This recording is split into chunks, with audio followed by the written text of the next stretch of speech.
আমাৰ বৰপেটা পুলিচে আমাৰ বৰ্তমান এছ পি ছাৰৰ নিৰ্দেশত আমি কেইটামান এৰিয়া বাছি লৈছোঁ। বিভিন্ন ধৰণৰ ক্ৰাইম আছে, তাৰ ভিতৰত চাইবাৰ যিটো অপৰাধ, এই চাইবাৰ অপৰাধৰ বিৰুদ্ধে আমাৰ বৰপেটা পুলিচে বিভিন্ন OC সকল বা আমি সকলোৱে লগ লাগি পেলাই এই বিৰুদ্ধে কাম কৰি আছোঁ। আৰু যোৱাকালিও আমাৰ কলগেছে OC আৰু আমাৰ এটা পুলিচৰ দলে মাছুদ জিন্নুল আহমেদ নামৰ এগৰাকী ব্যক্তিক আমি এপ্ৰিহেণ্ড কৰিছোঁ, যি নেকি অনলাইন যিটো গেম এণ্ড বেটিং আছে তাৰ লগত জড়িত। আৰু বিভিন্ন ধৰণৰ মোবাইলৰ উপৰিও বিভিন্ন ধৰণৰ বস্তু পাইছোঁ, ইনক্ৰিমিনেটিং ডকুমেণ্টছ পাইছোঁ, ATM কাৰ্ডছ পাইছোঁ। তো সেইবোৰ আমি চাই দেখিলোঁ যে এই অকল জিন্নুল আহমেদ নহয়, ইয়াৰ সৈতে আৰু বহুকেইজন জড়িত আছে, যি নেকি এনেকুৱা ধৰণৰ অনলাইন গেম এণ্ড বেটিঙৰ লগত জড়িত।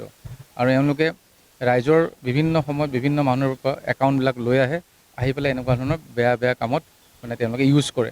আৰু যাৰ পিছত মানুহবিলাকৰ যিসকল ব্যক্তি যাৰ একাউণ্টবিলাক লৈ পেলাই এই গেম এণ্ড বেটিং এপত ইউজ কৰে, তেখেতসকলৰ এদিন বা দুদিন পিছতেই সেই একাউণ্টবিলাক ফ্ৰীজ হৈ যায়।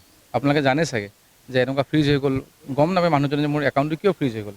আচলতে সেই একাউণ্টটোত এই যেতিয়া ইলিগেল গেম এণ্ড বেটিঙৰ পইচা সোমায়, তেতিয়া একাউণ্টটো ফ্ৰীজ হৈ যায়। এনেকুৱা বহুত সৰ্বসাধাৰণ মানুহ আমাৰ অফিচলৈ আহে। সেইকাৰণে আমি SP ছাৰৰ যিটো নিৰ্দেশতে আমি এনেকুৱা ধৰণে বিভিন্ন কাম কৰি আছোঁ। আৰু যোৱা প্ৰায় 2 মাহত এতিয়ালৈকে আমি 20 গৰাকী এনেকুৱা চাইবাৰ অপৰাধীক আমি আটক কৰিছোঁ। তেওঁলোকৰ পৰা বিভিন্ন ধৰণৰ আমি তথ্য পাতি আমি ৰিকভাৰ কৰিছোঁ।